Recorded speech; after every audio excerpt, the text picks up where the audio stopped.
yang pertama kedua adat, yang ketiga baru negara. Kalau tiga ini tidak seimbang, itu tidak akan jalan. Makanya dengan adanya saya ini gabung dalam APS ini bukan, itu udah bahagian daripada orang APS juga ini, kami anggota ini tim.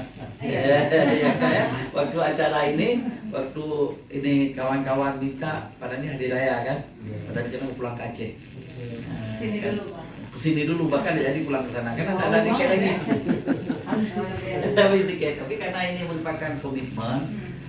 Komitmen Pak Menteri, Pak Sofyan Jalil, bahkan diangkat saya pertama ke kementerian, tugas utama saya adalah Pak Adri coba cari format yang bagus pengakuan tanah-tanah hak adat di Papua itu.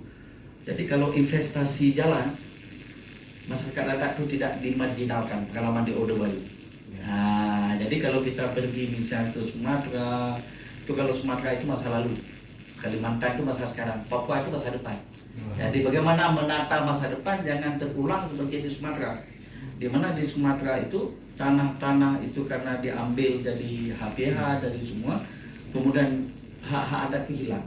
Nah, tapi bagusnya di Papua ini kita ada undang-undang otonomi khusus, kan? Yang sekarang diperbarui nomor 2 tahun 2001. Kemudian ada Impres nomor 9 tahun 2020 tentang rencana induk percepatan pembangunan Papua, RIPS, ya kan, Papua ada Papua Barat, tanah Papua lah, ya. Kemudian di Kementerian ATR itu kita ada buat aturan sebenarnya ini, namanya PP nomor 8 tahun 2021 baru kita buat.